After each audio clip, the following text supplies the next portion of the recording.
Agaricus, टोडस्टूल sir. ठीक है, टोडस्टूल इसका कॉमन नेम है, या एक फंगस से बनाया जाता है, ठीक है, फंगस जैसे है, और ये देखने में कुछ ऐसा दिखता है। Agaricus person with light hair, skin and muscle flax, ठीक है, ऐसे पर्सन जिनका कि लाइट हेयर है, स्किन है, मतलब मसल होता है, lax muscle. Old people with weak indolent circulation, जैसे बूढ़े बड़े लोग हैं और उनका वीक इंडोलेंट सर्कुलेशन है। Drunkard specially for the headache, ठीक है, ओल्ड पीपल समझ गए, old people with indolent circulation, drunkard specially for their headache. Bad effect of divorce, divorce क्या होता है बेसिकली? सर डिवोर्स का मतलब होता है सर किसी से दारू पीनी सर, गलत सलत टाइम पर खाना पीना इस तरीके से सर। अच्छा, बहुत ज्यादा एक्सेसिव अय्यासी, जिसे एक तरह अगर एक वर्ड में बोले तो अय्यासी जिसे कहते हैं, उसे डिवॉर्स बोलते हैं। मतलब बहुत ज्यादा सेक्सुअल इन्वॉल्वमेंट, बहुत ज्यादा इस तरह का स्मोकिंग और या कोई इस तरह की जो लाइफ स्टाइल है उसी को डिवॉर्स बोलते हैं। अच्छा, बोर्ड पे दिख रहा है, अगर आप लोग लिखें कुछ।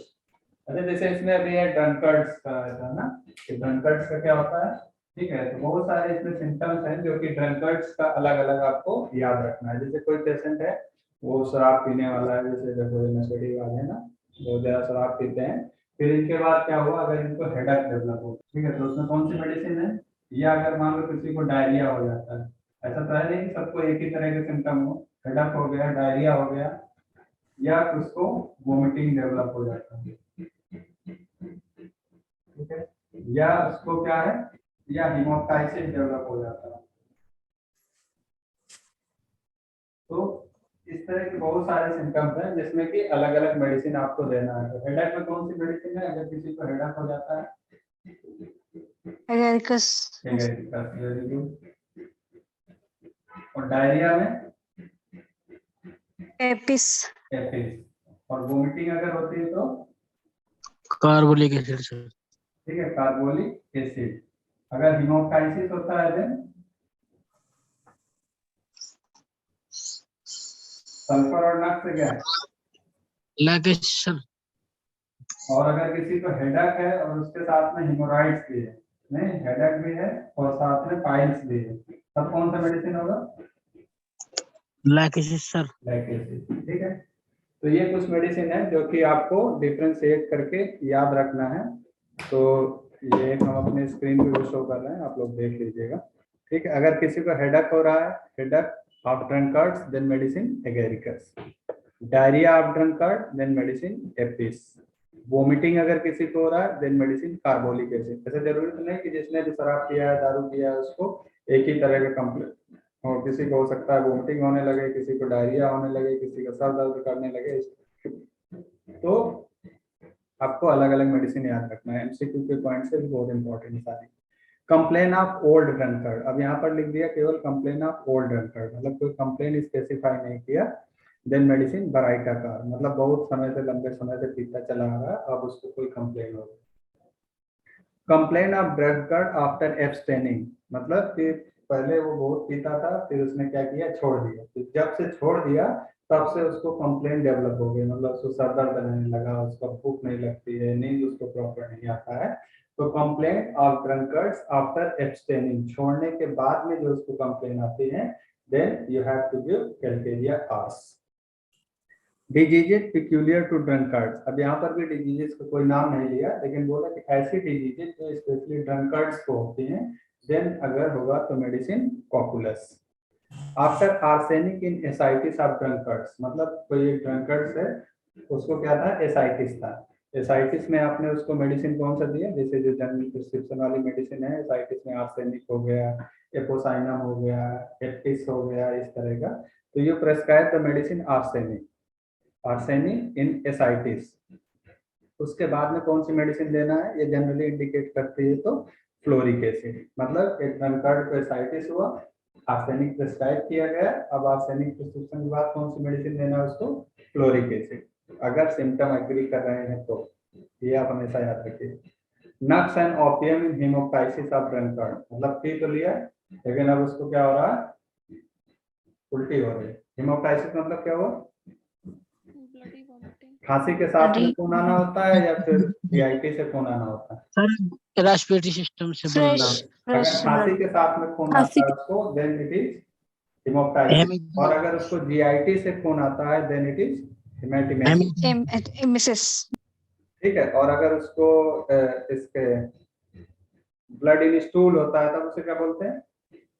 सर उसे मेलेना। मेलेना बोलते हैं। मेलेना। Yes. तो ये आपको तीनों याद रखना है, हेमोप्टाइसिस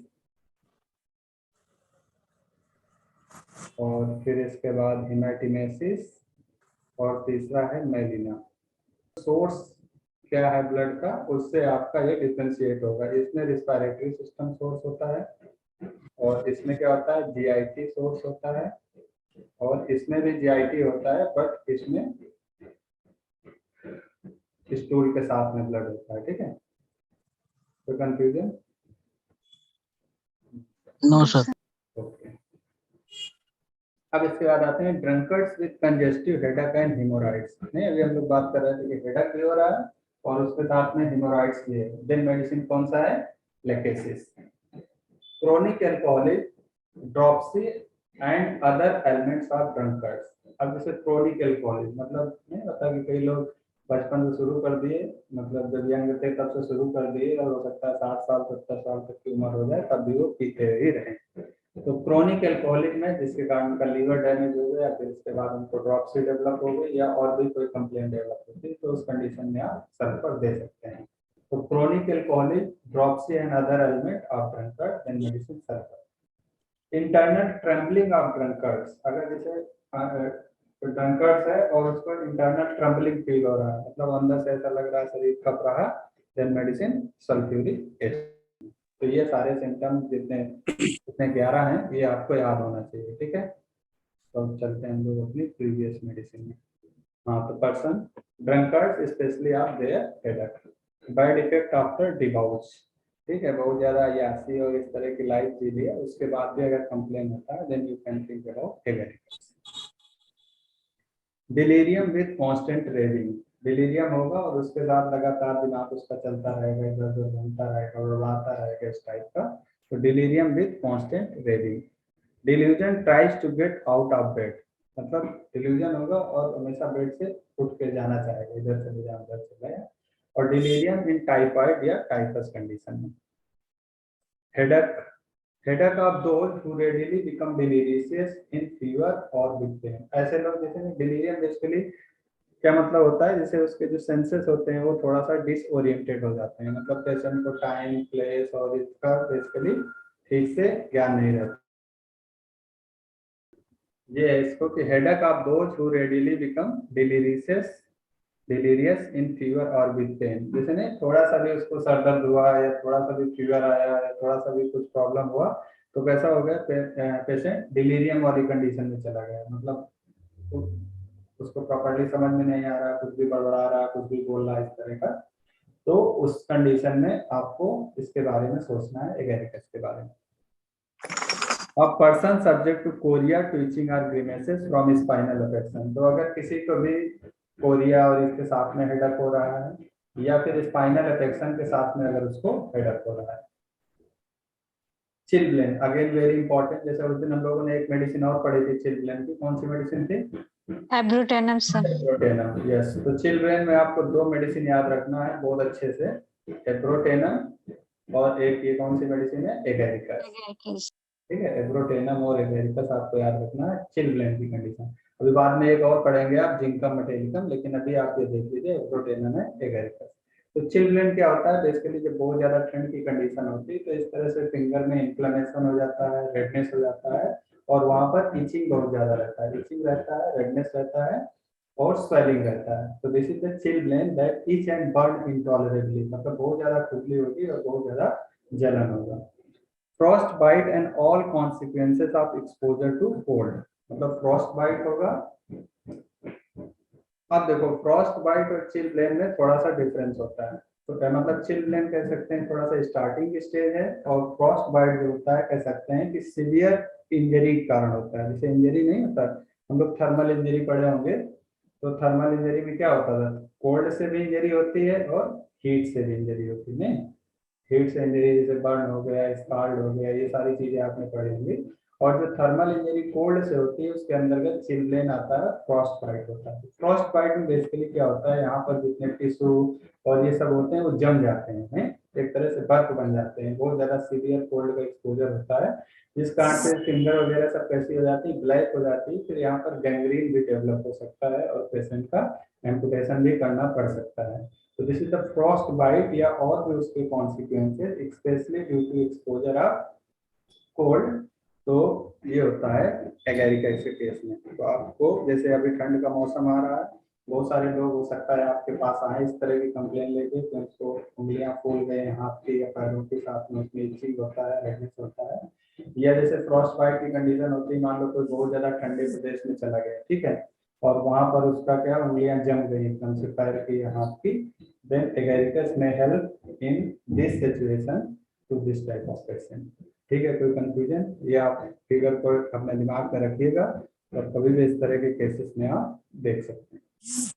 जैसे कोल्ड इंजरी से रिलेटेड आप लोगों ने पढ़ा होगा पैराडॉक्सिकल अनड्रेसिंग। क्या होता है पैराडॉक्सिकल? सर पैराडॉक्सिकल अनड्रेसिंग का मतलब होता है सर, जब मतलब आदमी को ठंड लगने लगती है तो सर वो अपने कपड़े मतलब उतारने की कोशिश करता है सर, बर्निंग होती है सर, एक किस्म की है। यस, एक होता है hide and die syndrome. Okay, तो जैसे दो चीजें हमने लिखी, पैराडॉक्सिकल अनड्रेसिंग हो गया और एक हाइड एंड डाई सिंड्रोम हो गया। ये दोनों ही चीजें किसमें पाई जाती हैं? हाइपोथर्मिया के केस में। बेसिकली ये आपका पीएम वगैरह या समथिंग में आप पढ़ेंगे, हाइपोथर्मिया के केस में पाए जाते हैं। तो पैराडॉक्सिकल अनड्रेसिंग तो आपको समझ में आ गया कि जैसे मान लो पेशेंट को बहुत ज्यादा ठंडे इलाके में है, मान लो कहीं ऐसी जगह पर कश्मीर पहुंच गया, ठीक है, बहुत उसको ठंड लग रही है, इतना ज्यादा ठंड लग रही है, और फिर भी उस ठंड के कंडीशन में पेशेंट क्या कर दे रहा है, अपने कपड़े उतार के फेंक दे रहा है।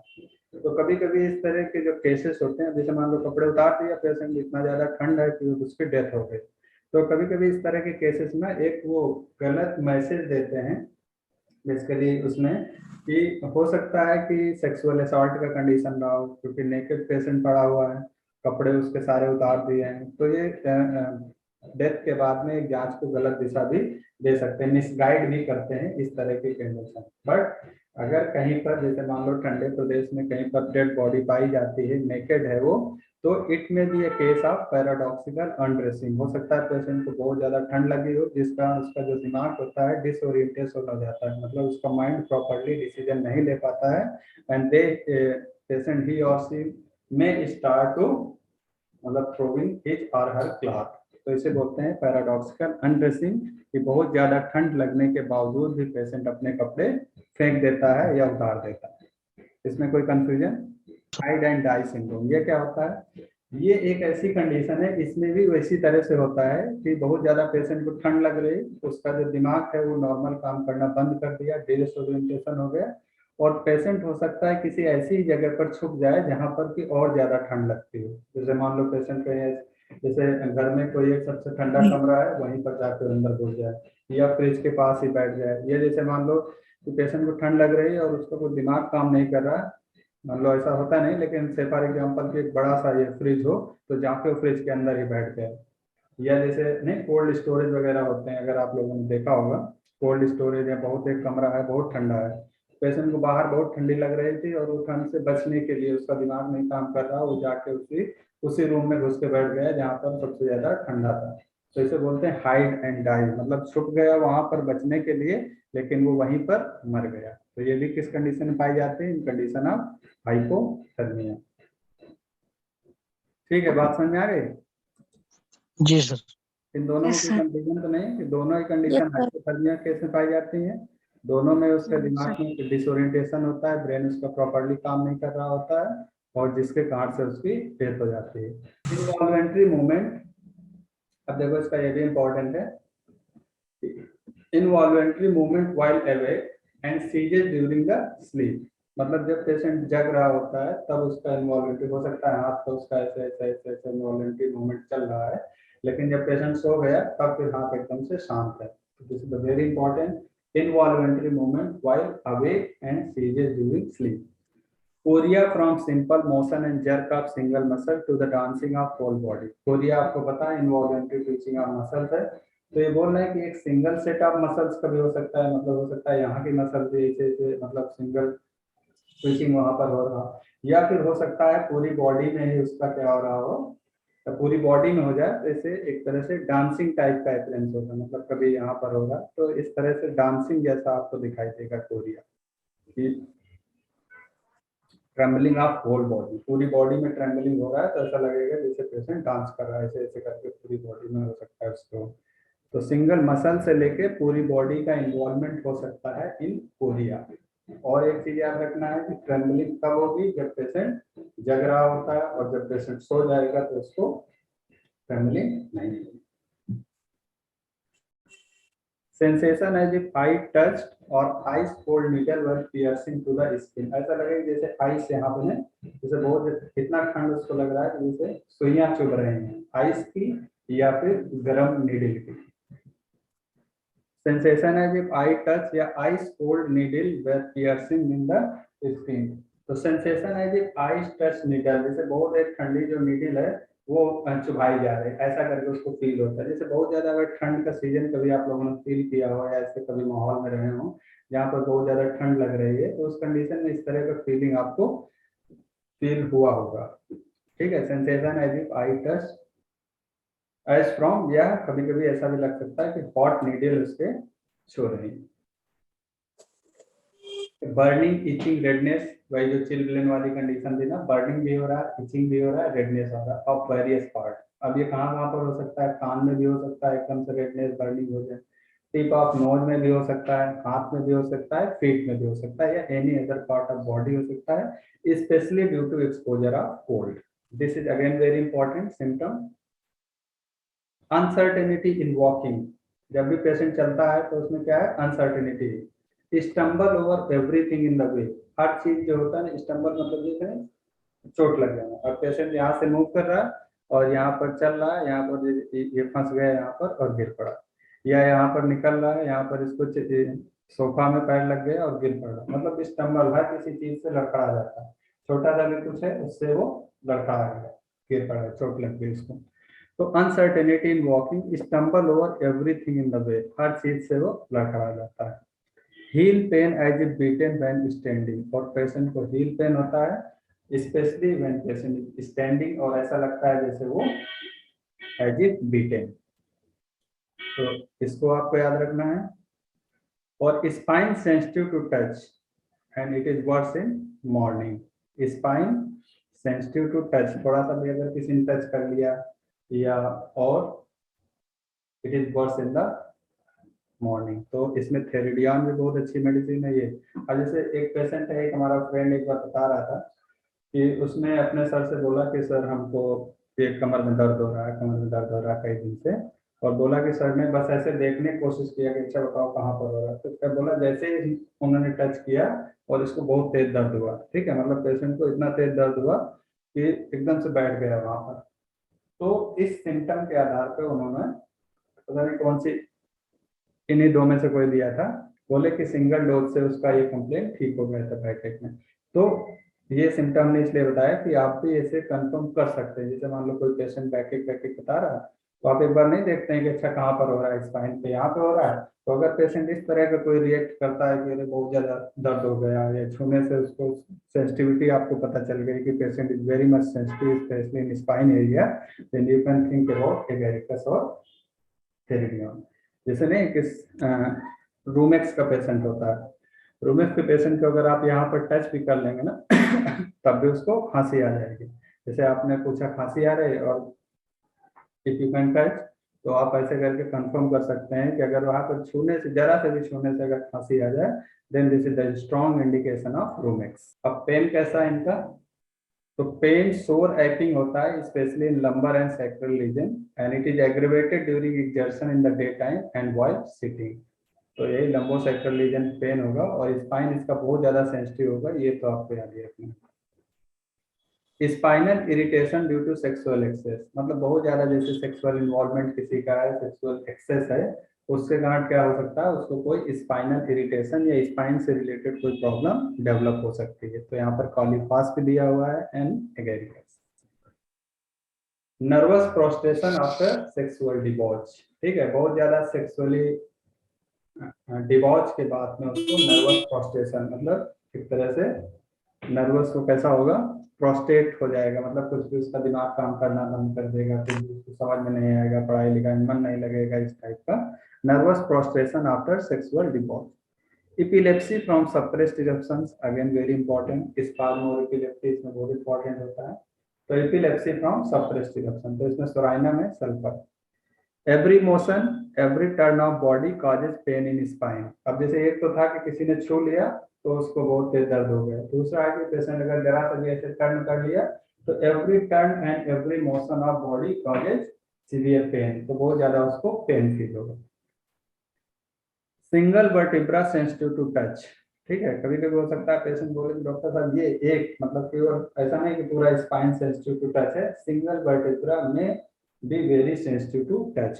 तो ये आप चाहे प्रैक्टिकली उतना ज्यादा आपके लिए इंपॉर्टेंट नहीं है, but theoretically it is very important और ये क्वेश्चन कई बार पूछा गया है। Single vertebra sensitive to touch.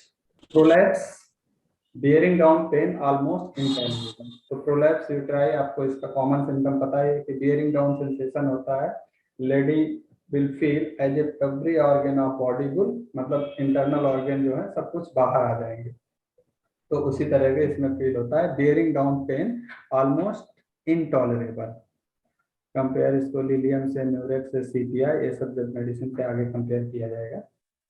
Extremely sensitive to cold air, मतलब कोल्ड एयर आपको पता है बहुत सारे सिम्टम कोल्ड एयर, अब जैसे इतना कोई बर्फीली एरिया में पहुंच जाए और फिर उसके बाद आंखों में हाथों में फ्रॉस्ट वाइट डेवलप हो जाए, नोज में रेडनेस और बर्निंग और क्या हो जाए, स्वॉलन की कंडीशन हो जाए, या टिप ऑफ ईयर इनके ऐसे हो जाए, तो इस तरह कंडीशन में आप इनको एगेरिकस सोच सकते हैं। तो this is the very sensitive to cold air. जैसे और कौन कौन सी मेडिसिन है, कैल्टेरिया, कैलिकार, फोस्टोराइनम, these are also very sensitive to cold air. Again this is very important symptom, complaint appear diagonally, ठीक है, upper left and lower right side. Upper left इनका affected होगा, ठीक है, जैसे मान लो यहाँ पर इनको दर्द हो रहा है, ठीक है, pain in shoulder, upper part of body का लेफ्ट साइड अफेक्टेड है और यहाँ पर इनको नी में पेन हो रहा है। तो कई बार ऐसे पेशेंट आपको आएंगे तो थोड़ा सा रिलेट करने की कोशिश करना कि ऐसा तो नहीं कि इनको डायगोनली पेन हो रहा है, डॉक्टर साहब यहाँ दर्द हो रहा है और घुटने में हाथ रख के बताएंगे यहाँ दर्द हो रहा है। तो if it is a case of diagonal relation, मतलब डायगोनली पेन हो रहा है, देन आपको ये मेडिसिन देखना चाहिए कि अपर लेफ्ट और लोअर राइट में अगर हो रहा है तो कौन सी मेडिसिन है। और एक अगर ऐसा सिम्टम हो जाए कि अपर राइट और लोअर लेफ्ट हो जाए, मतलब अपर राइट साइड में मान लो इनको यहाँ पर शोल्डर में दर्द हो रहा है, अपर राइट साइड इनको हेड में दर्द हो रहा है, लेकिन नीचे इनको कहाँ पर हो रहा है, हिप रीजन पे पेन हो रहा है, या फिर नीचे इनको एंकल रीजन पेन हो रहा है, या फिर पेट में इनको यहाँ पर दर्द हो रहा है। तो अगर अपर साइड में राइट है और लोअर साइड में लेफ्ट है तब कौन कौन सी मेडिसिन है, तो इसके लिए कौन कौन, इसके लिए आपको एक निमोनिक याद रखना है। क्या निमोनिक है, पीएम साहब होता है ना, प्राइम मिनिस्टर साहब, तो यहाँ पर पीएम साहब याद है तो पहले से, ठीक। तो पी से कौन सा मेडिसिन हो जाएगा, फास्फोरस। फास्फोरस। एम से मिडोराइनम, ठीक है। एस से सल्फ्यूरिक एसिड, ए से एम्ब्राग्राइसिया, ठीक है, और बी से ब्रोमिया। तो ये आपको याद रखना है पीएम साहब। पीएम साहब में क्या होता है, कैसे याद रखेंगे, अब बाद में कंफ्यूजन भी हो सकता है कि अपर राइट था कि अपर लेफ्ट था, तो पीएम साहब ऐसे याद रखो हमेशा राइट होते हैं, मतलब नहीं पीएम साहब जो बोल दिए वही सही है।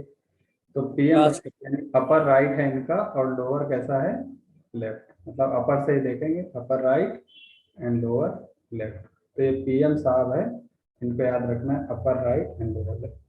अच्छा, इसके ये अपोजिट वाला कौन सा सिम्टम है जो कि हम लोग पढ़े थे कि अपर में लेफ्ट हो और लोअर में राइट हो, तो इसके लिए एक निमोनिक है, वो आपको याद रखना है क्या, साला करके। साला को डिकोड करते हैं, एस फॉर स्ट्रामोनियम, ए से एंटिन, एल से लीडम, पॉल, ए से एगेरिकस, ठीक है, याद रह गए। Upper right and lower left में टेरेंटुला भी होता है क्या? हाँ, टेरेंटुला भी होता है, लेकिन वो यहाँ पे मैच नहीं करेगा, इसलिए उसको लिखे नहीं। हालांकि आप लोग लिख सकते हैं पीएमटी साहब, हालांकि हम याद रखते हैं, तो आप लोग भी पीएमटी साहब याद कर लीजिए, अब टी जोड़ लीजिए, तो ये टेरेंटुला भी होता है। पीएम साहब से याद रखिए, पीएम हमेशा राइट होते हैं, प्लेन का अपर वाला राइट है और लोअर वाला लेफ्ट है।